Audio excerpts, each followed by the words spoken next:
Greetings from the city of brotherly love. I am Fernando Mendez, host of the Roundtable. We invite you to listen to our discussion of the themes of the day when we bring you regional, national, and international news.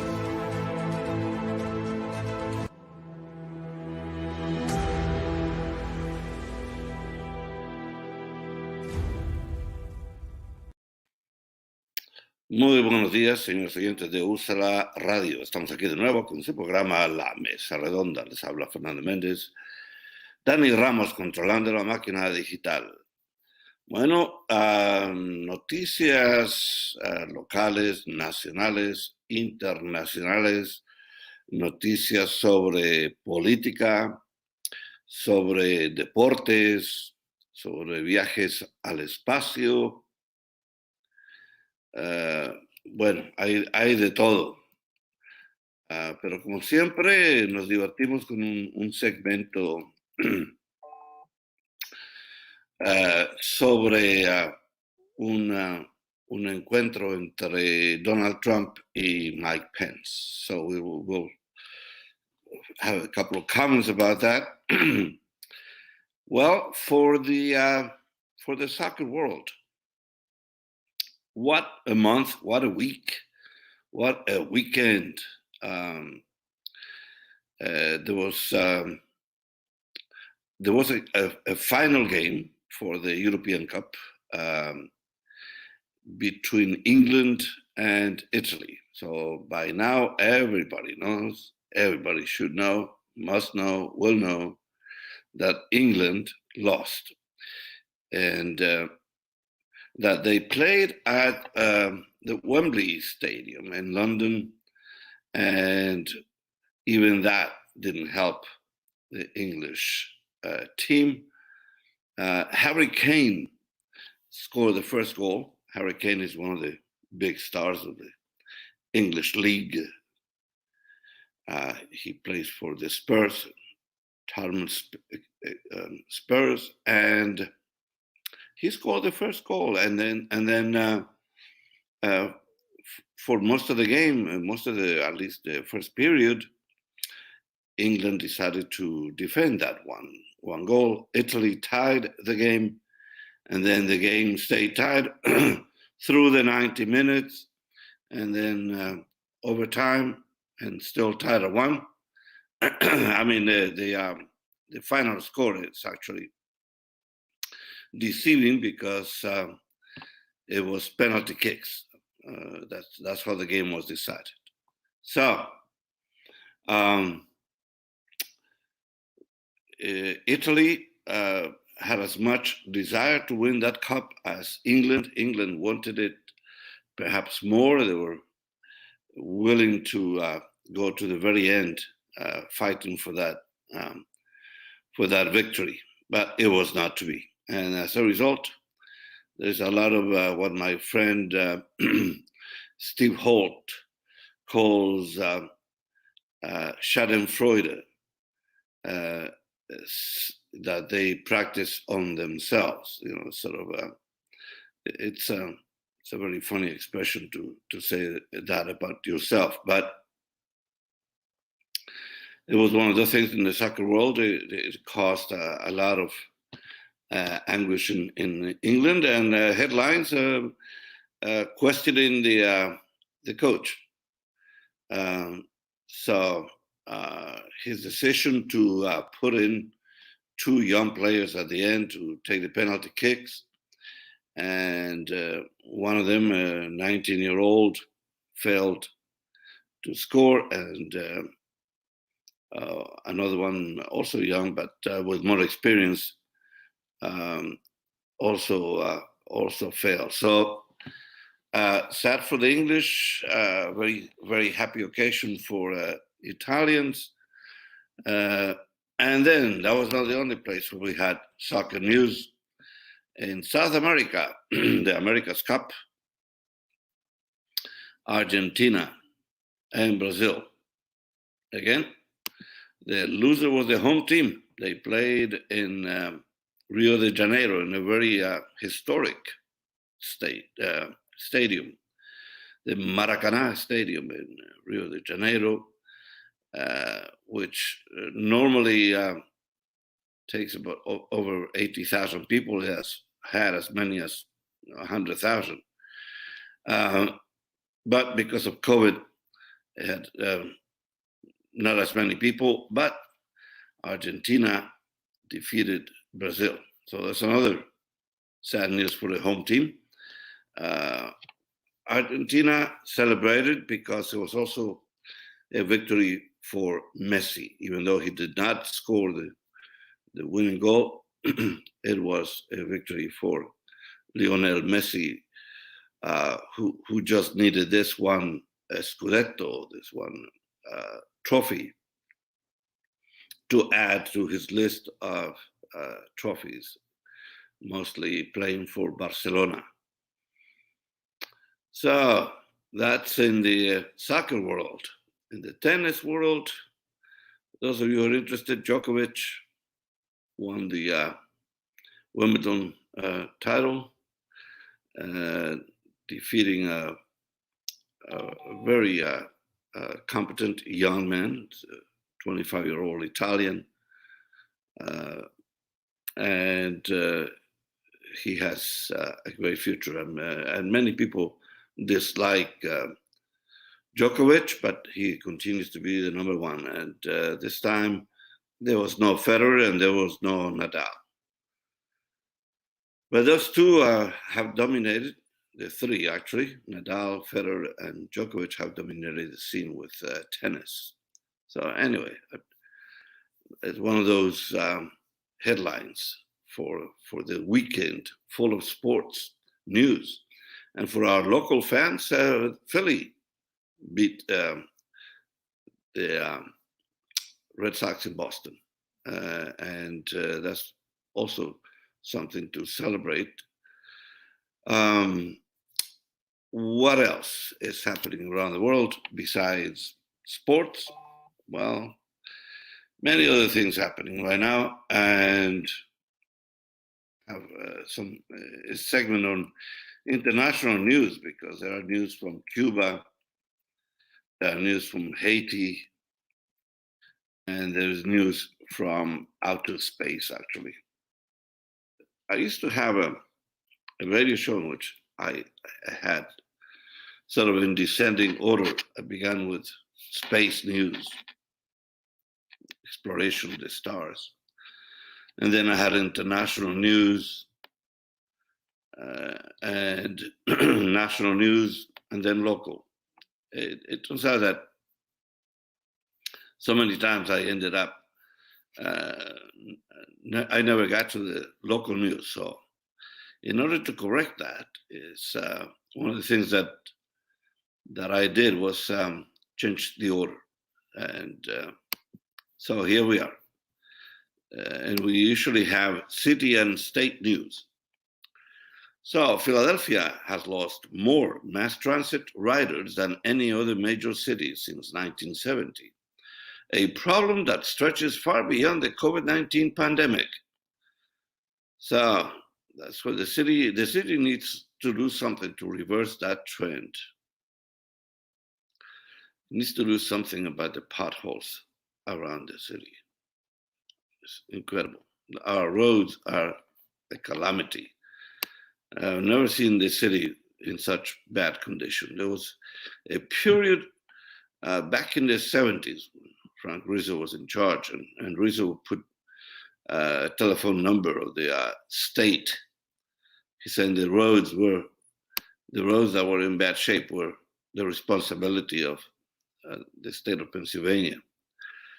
I haven't seen any signs like that, but whoever is responsible for the roads in Philadelphia, they are in horrible condition. This is like, I don't know if anybody remembers the Baja 500. It used to be a car race, and it may still be going on, but it was traveling through mud and sand and mountain passes with horrible conditions on the road. Well, here we are, and but we are in the city of brotherly love, where we should need to have more love coming from our government and better roads. After 4 years as the Eastern Atlantic States Regional Council of Carpenters Deputy Director, Tori Shriver has been named the union's next political director. That's for those insiders here about what los gremios.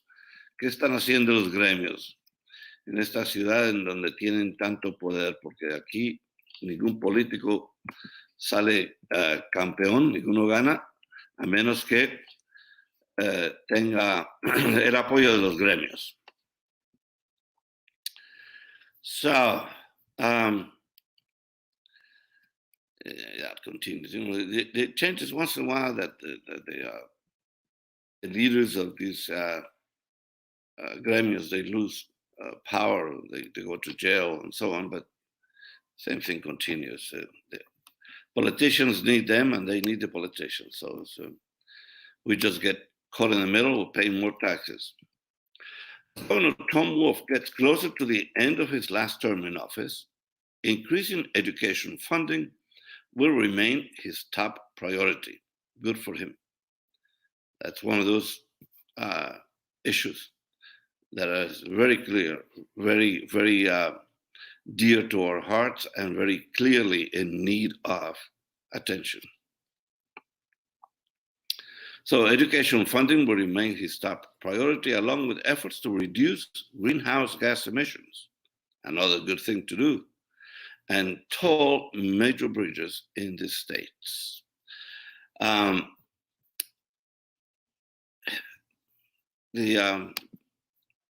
The taxes that we pay for tolls and all that, that's what they should help to maintain those highways in good condition. I don't know what kind of materials they use in this country. You travel in Europe and there are magnificent roads everywhere. Of course, they also pay taxes like we do to maintain those roads, but apparently they use them better than we do. They may use better materials, perhaps, for construction, because our roads, as soon as they are finished, the first winter that comes along, it destroys whatever pavement they have. So it must be, I would say it's probably the quality of the materials they use.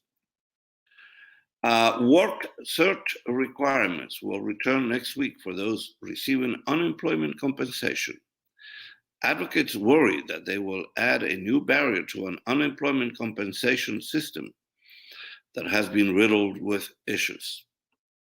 Well, whatever the issues, a lot of employers, a lot of people observants of commenting on the economy are saying that the money that's being paid for unemployment is too attractive for a lot of people, and and that's why so many restaurants and other companies are going begging. They don't have enough employees because they are paying too much money. They are being paid too much money not to work. So the answer to that is not so much to take away the unemployment, it's to make sure that people are acting responsibly, that they're actually looking for jobs while they collect unemployment.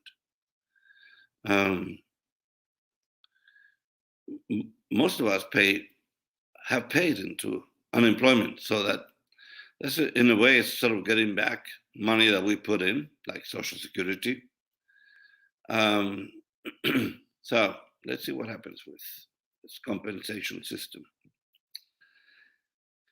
State legislatures across the country look for rewriting voting laws. We already addressed this issue recently. Because the Republicans are dedicated to decrease the amount of people able to vote. They don't want to attract more people to the party, more voters. They're interested in diminishing the number of people who vote for the Democratic Party. They're setting up barriers everywhere, creating harsh conditions so that there's no voting by mail, there is no voting on Sunday. Well, we know the whole list of obstacles they are setting up. So that's what they're doing right now, and they will continue doing it. Bueno, señores oyentes, vamos a tomar una breve pausa aquí en USALA Radio. Les habla Fernando Méndez, Dani Ramos controlando la máquina digital. Regresamos en un momento. Greetings from the city of brotherly love. I am Fernando Méndez, host of the Roundtable. We invite you to listen to our discussion of the themes of the day when we bring you regional, national, and international news.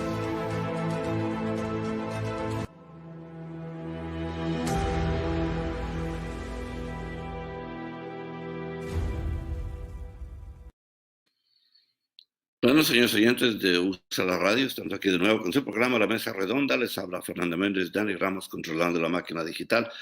We ended the previous segment talking about voting rights, and we know what the Republicans are doing everywhere, how they have attempted, and they have succeeded in some parts, to stop people from voting. And we know they were concerned because they lost Georgia. They lost 2 seats in Georgia. They continue to challenge the vote in Arizona. They continue. There is a state senator in Pennsylvania who wants an audit of the vote, even though there is no indication that there was any kind of fraud. Not the kind of fraud that would change the outcome of the election. Let's put it that way. Even if there were people around the country, even if you had hundreds or thousands of people in a conspiracy to change the vote, it would not change the outcome of the election. So I have more to say about that. But anyway, speaking of the vote, while these people are looking to rewrite laws all around, many people in his party have asked this president to speak up, to say something about voting rights, because they are being undermined everywhere in a very organized fashion by the Republicans, with the tremendous influence, even though from Mar-a-Lago, Mr. Trump, former president, still has influence, has power beyond his significance.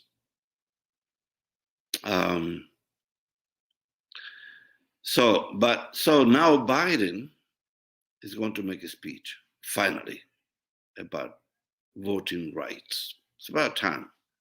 But I think it's needed. Biden has shown leadership in so many other ways regarding the environment, regarding our international relations, befriending NATO once more. But this is needed. This is more at home. This is a need right here, a very immediate one, to stop these people from trying to steal any future elections. The irony is they keep saying, stop the vote, stop the steal. Stop the steal, that's what they are doing. They're stealing. They're trying to steal our right to vote. And is democracy in jeopardy? And if not, why don't we try to put together all the events of the recent past, from the time of November 3rd, when Mr. Trump lost the election, and everything that has been said and attempted since then. And you will see a clear pattern of a refusal to accept reality, to accept what happened, and to attempt to change the results of a legitimate vote. Chris Krebs, the man who was in charge of the vote, said there was nothing. This was the cleanest election in memory. And yet, day after day, Trump and his followers continue to try to sell the big lie. So, you know who has credibility? Joe Biden. And he is the leader right now of our country. He has an obligation to speak up clearly to stop this nonsense. And we know why he must stop it. Because Jonathan Rauch, among others, Barack Obama, many of the people are saying there is a tremendous danger of continuing with this big lie that says that Trump won, that his followers are saying that Trump will be reinstated in August. It's not going to happen. Any Trump listeners, anybody who still believes that Trump will come back, I'm telling you, it is not going to happen. Mind you, I'm not sure that that was a safe thing to do in view of some things that we have seen recently. They removed those metal barriers around the Capitol, which they set up. And the initial barriers they had were not enough to stop the insurrection.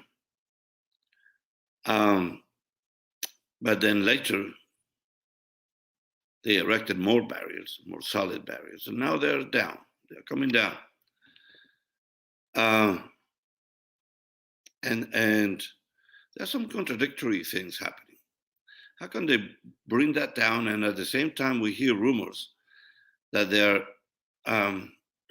a crisis with the Capitol Police. There is not enough money, that many of them have left. So are we going to need the National Guard? If that is the case,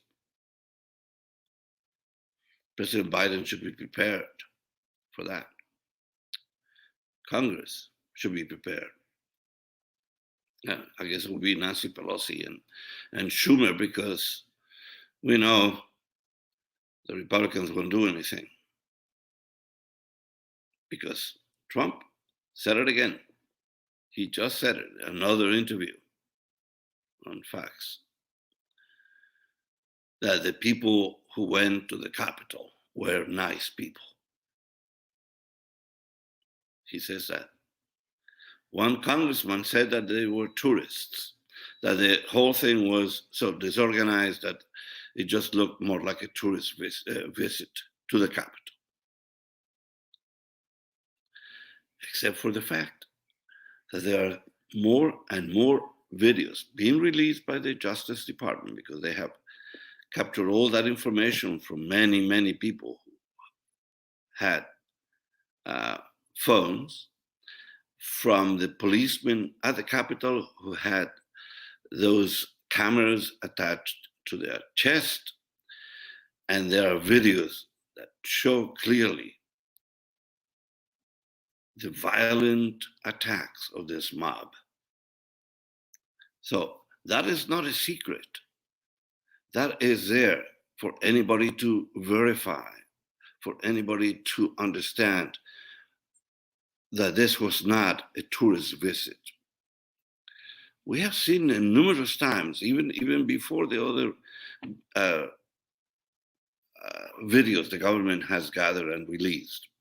We saw, there's a panoramic view of these people, the mob attacking with flags and with Donald Trump signs, attacking the Capitol. So There is enough evidence. We know enough. We have testimony, even from Kevin McCarthy, who has backtracked on that, from Mike Pence, who was told to get away from wherever he was at that point and to go hide because the mob was getting closer.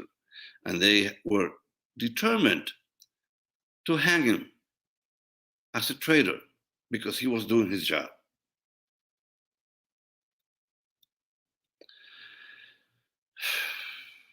I don't know. How do you stop this?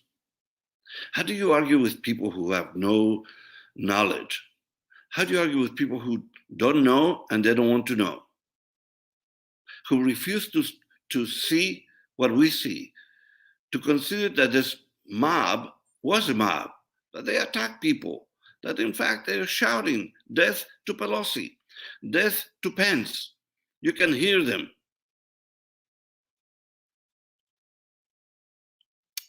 Remember also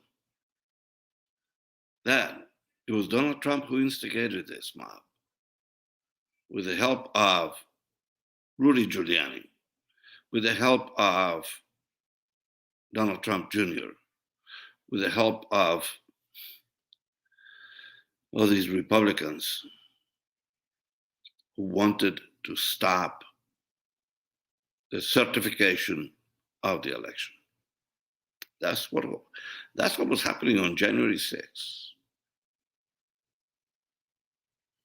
So, are we tired of repeating this?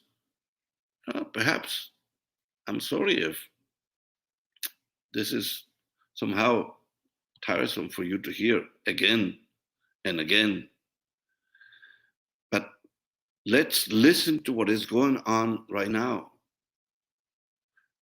They continue to sell the big lie. They continue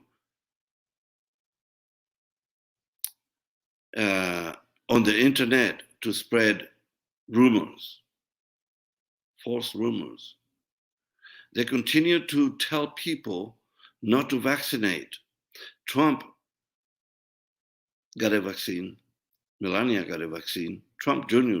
got a vaccine.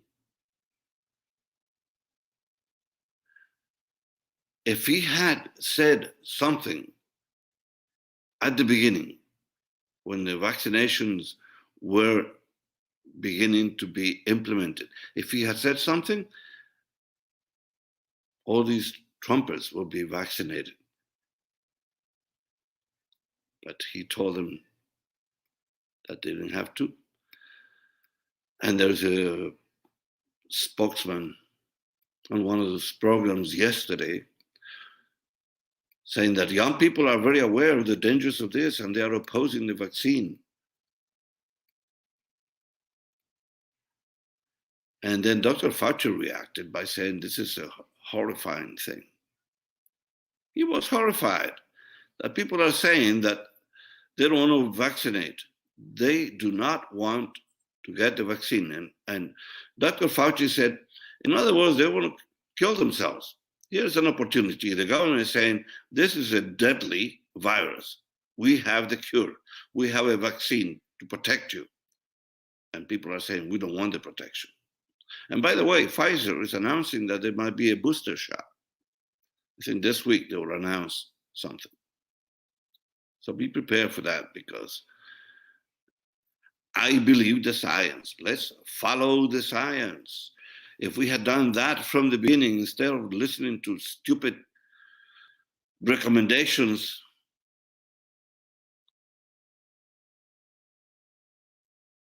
from Donald Trump, that's who people listened to. The most ignorant man who ever occupied that office. The most ignorant, uninformed man who ever became president. They are listening to him. So, you listen to him. Do not vaccinate. It's perfectly fine. You know what? That would improve the gene pool. So, listen to Trump. Do not vaccinate. Estamos aquí en USALA Radio, la mesa redonda. Les habla Fernando Méndez, Danigramos controlando la máquina digital. Regresamos en un momento. Greetings from the city of brotherly love. I am Fernando Méndez, host of the Roundtable. We invite you to listen to our discussion of the themes of the day when we bring you regional, national, and international news.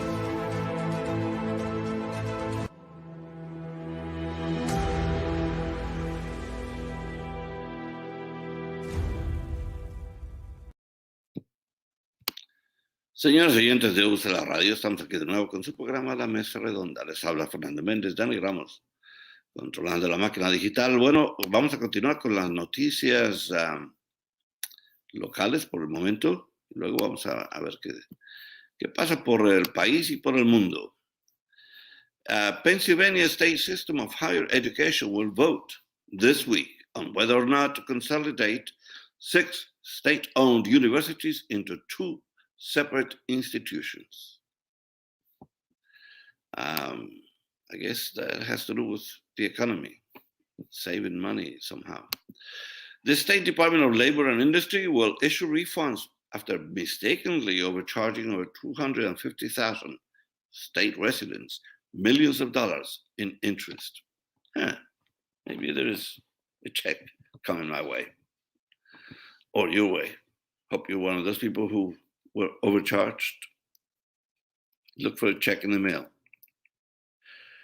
SEPTA officials are urging state lawmakers to address a fiscal cliff that could result in state transit agencies losing a yearly $400 million payment from the state turnpike. Oh boy. And SEPTA, believe me, SEPTA needs the money. Maintain those buses and subways and that. Republicans in the state legislature are looking to ban the teaching of racial equity and white privilege. And now the debate over critical race theory. It's a new thing that is going around. CRT, critical race theory, is happening at the local level in Berks County. So, yeah, I just heard about this conversation about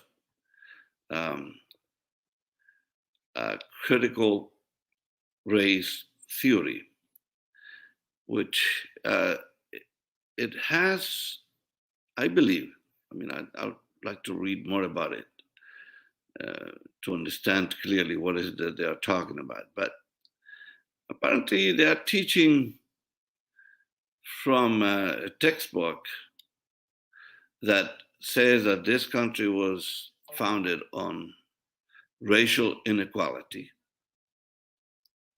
So that's why we have endemic racism. And so that white people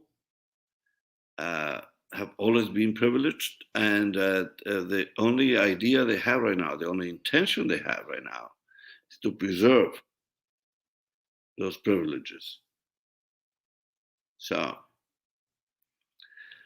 there is a kernel of truth if you take literally the fact that Jefferson in the Constitution said all men are not created equal and all that, and yet he owned slaves. Washington had slaves. Many of the founding fathers had slaves.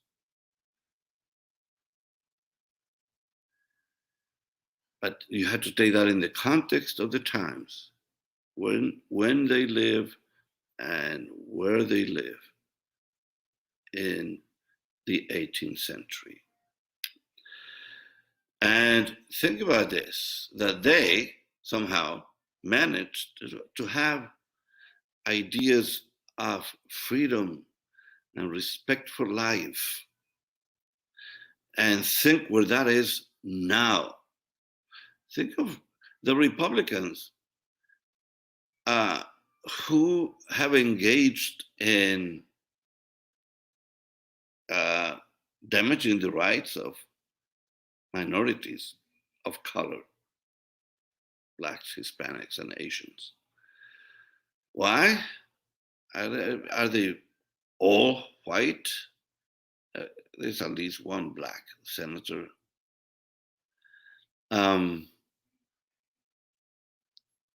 Republican. There are many black Republicans, actually. But I think the Republican Party has left them, those black and Hispanic Republicans. Look again. That party is not the party you joined. That party is a racist party. It's a party right now, maybe not the whole party, but really at the top. If Donald Trump is the leader of the Republican Party, you have a racist party. Mitch McConnell, Kevin McCarthy, Ron Johnson, John Kennedy. Think of these guys. White privilege. Maybe that, I don't know if that's what, I think to some extent it's all connected to money anyway. So, see what happens.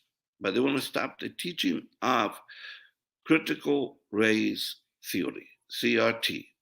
And there's more to that. And we should probably dedicate a whole period of our precious time to find out what this is about and see if we can get some of our enlightened friends to join us to discuss the question.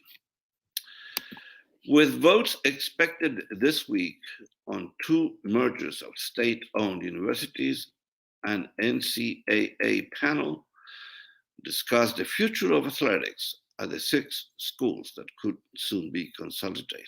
Okay, so there, at this point, again, follow the money.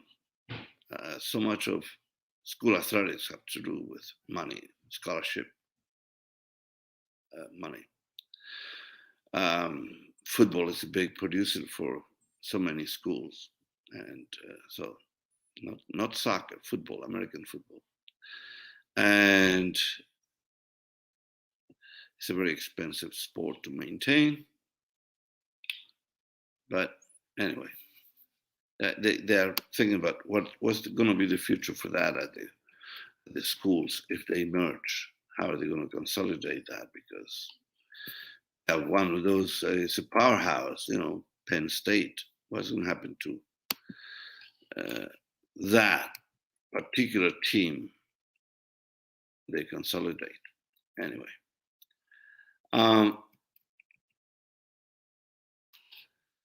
From the editorial pages, the Pittsburgh Tribune Review writes that the Pennsylvania Department of Corrections took a necessary step by creating a unit dedicated to caring for inmates with dementia. Certain actress been in the news recently. She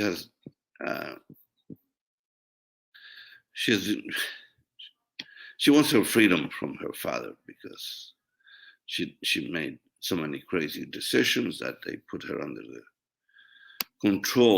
economic control of her father. And then there is an athlete, named Osaka, who refused to do what she was supposed to do. And anyway, now she's going to represent Japan, apparently. Some crazy things happening in sports. By the way, it was sort of surprising, I don't know what the word is, to see all the European teams that participated in the recent competition in Europe and also in the Americas. All the teams, all the players, right at the beginning of the game, they all melt. It has become a tradition around the world. And this is because of the killing of George Floyd.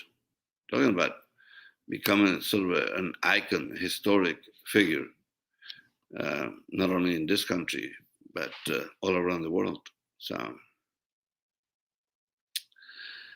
Penn Live writes that a new law requiring local governments to post meeting agendas online will increase transparency and better inform the public. Well, we need that. Transparency and solid information for people to make the right decisions. So if agendas are found online, the people will be better informed. Well, we know one of the problems, at least one of the problems I see with the vote. I want everybody to vote. We want everybody to vote. But we want everybody to vote based on solid information, that they know enough about what they are voting for. They pick a politician not because he says nice words and makes all these promises, but we vote for someone because we see solid ideas, a solid platform. Remember that. Okay, this is a lesson. Huh? Remember, Donald Trump had no platform. There was no Republican platform. There was this. The Republicans were selling the country the idea of a man who could do whatever he wanted to. He wanted to be a dictator. That's what we were voting for, or people wanted to vote for. So, but that, well, it didn't work for them. So let's hope it stays that way.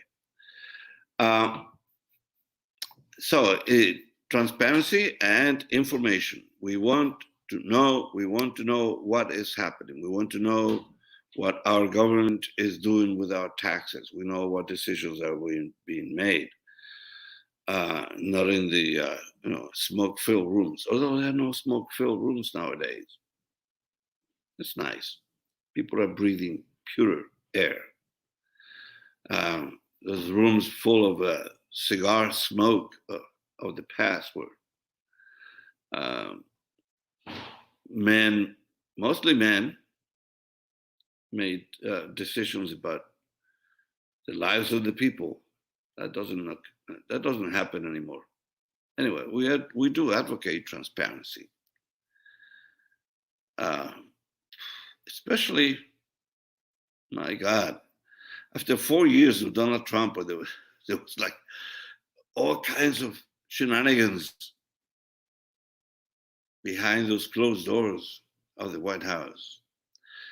And somehow we found out. Somehow we found out because we find every day more evidence that the people around Trump knew he was dangerous, that he was a danger to the country. That's the one thing that I'm going to speak a little bit more about that in the next segment. But we know he was dangerous. We know he was dangerous just by listening to him suggest that we inject Lysol into our veins, or some crazy light. And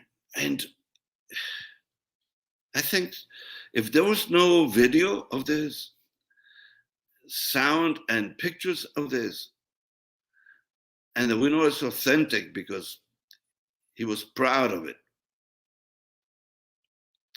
people would think that's insane. Nobody would suggest that as a remedy for the virus. He did. He did. He was opposed to the science that dictated certain things. Just remember one thing. The scientists were hidden, silenced. Dr. Fauci, who had earned our trust and confidence, because sometimes he stood next to Donald Trump and you could read in his face that he was unhappy with what the president was saying.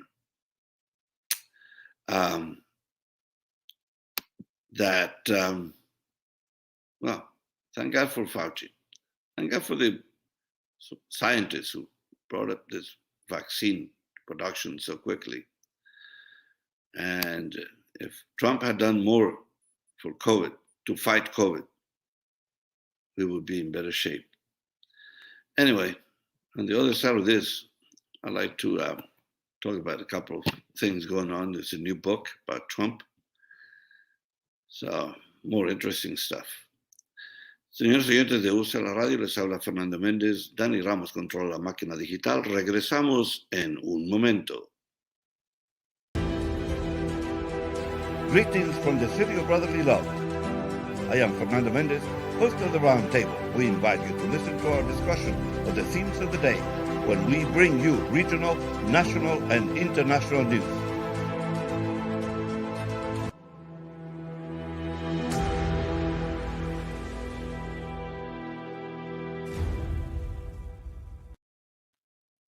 Señores oyentes de USALA Radio, estamos aquí de nuevo con su programa La Mesa Redonda de Roundtable desde el corazón de la ciudad del amor fraternal. From the city of brotherly love, les habla Fernando Méndez. Dani Ramos controla la máquina digital. Y aquí estamos hablando sobre un nuevo libro. Ok, ya sabemos, Michael Wolff wrote that book about the revelations from insiders about what was going on in the White House. You might need to reread some of the stuff because it's incredible. And now there's a new book by Michael C. Bender. Okay, so he claims that Trump and Pence argued over an article. Trump threw an article at Pence. That's it. I think the article was about Pence hiring Lewandowski, the former campaign chairman for Trump, as a favor, according to Pence, as a favor to Trump, as a favor that Jared Kushner, oh my God, that name shall go down in history as a tragic event, as a tragic contribution to the annals of history in this country. A man who had no right to be what he was.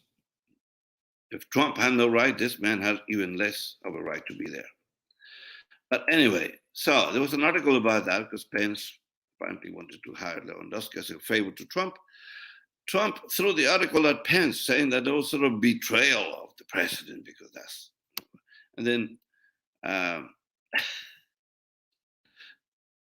Pence apparently, after they got back on the limo, Pence threw the article back at Trump and said, "Get your facts straight. This I ran this by you. I did it as a favor to you." Well, and this is how he should expect to be repaid by Trump on every occasion. But I don't know what's wrong with these people. I don't know what's wrong with McCarthy and Pence and Pence. I mean, the president threatened his life. There was a noose ready for him by the followers of Trump. And Kevin McCarthy, my God, he had a fight with Trump over the phone while the whole insurrection was going on. We know that from him. Anyway, they forget all that. Now Trump says it never happened. He said, like many other things that appeared in all these books that have been written, things never happened. Who do you believe? Who do you believe? Do you believe Trump or you believe these other people who are now, many of them, free to speak?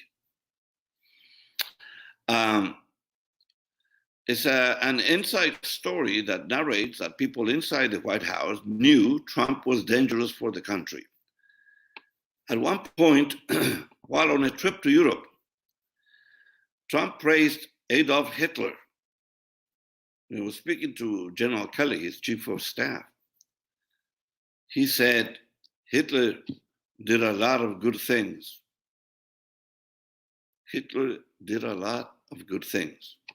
Have you heard that similar language in reference to the insurrection? he says there were nice people in that group. Remember the other one at a rally where he praised the one of those fringe groups, I think the Proud Boys, or some of the group that had caused trouble and cost the life of a woman. He said there were nice people on both sides. So that it does sound like Trump. Trump said that Hitler did some good things. I guarantee you one thing. Donald Trump envied the ability of Hitler to do what he did, to control the German people and engage them in a war that destroyed Europe. He envied that kind of leadership. We know that. We know he admired North Korean dictator Kim Jong-un and all the other dictators around the world, because they have the kind of power that he wanted to have. Remember that there were rumors that he wanted to have a third period in the presidency, perhaps be president for life, because we are a banana republic according to him. Anyway, he's in Europe telling his chief of staff that Adolf Hitler did some good things. Well, Hitler, among other things, had promised people who lived in Berlin at the time that they would not recognize Berlin in 10 years. That was his plan. I think that he was right.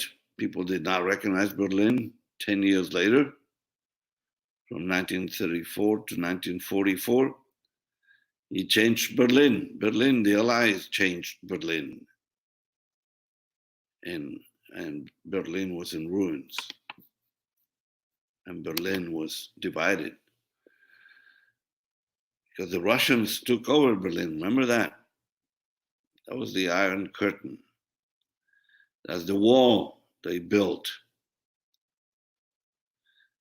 John Kennedy, the new American president, went to Berlin and said, if people want to see, he was referring to the dangers to democracy, if people want to see what could happen, let them come to Berlin.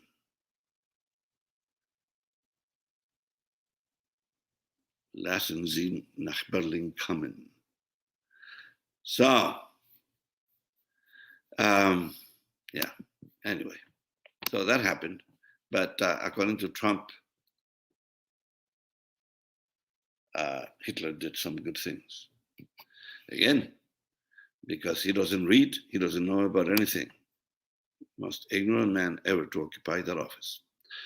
New space age, Richard Branson, owner of Virgin Galactic, one of the richest men in the world, competing with Jeff Bezos, becomes the first civilian astronaut. First man to fly, not an astronaut, civilian. With his own money, he paid for this.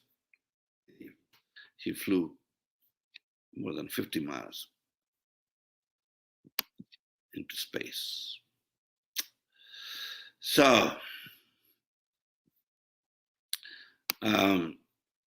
in baseball, the Phillies are playing well. They beat the Red Sox 11-2 on Saturday, and then another game on Sunday. And they ended a winning streak of 9 games by Boston when they beat them. So it's a good thing. Celebrate the victories of our teams. And now a couple of international news. In Haiti, they captured people, and one of the men supposedly who headed the group that killed the president. And Cubans important news. I will be probably discussing this in another segment, another program. Thousands of Cubans take to the streets in anti-government protests calling for food and medicine. Anger and frustration calling for an end to the communist dictatorship, for the state of the economy, the lack of freedom, and the handling of the pandemic, slow pace of vaccinations. President Miguel Diaz-Canel, who took over from Raúl Castro in 2018, blames, guess who? The United States for the unrest. So, same old news, right? Castro did it every time. He blamed all his mistakes, all the crisis in Cuba on the United States, on the embargo. It's the same people doing the same thing.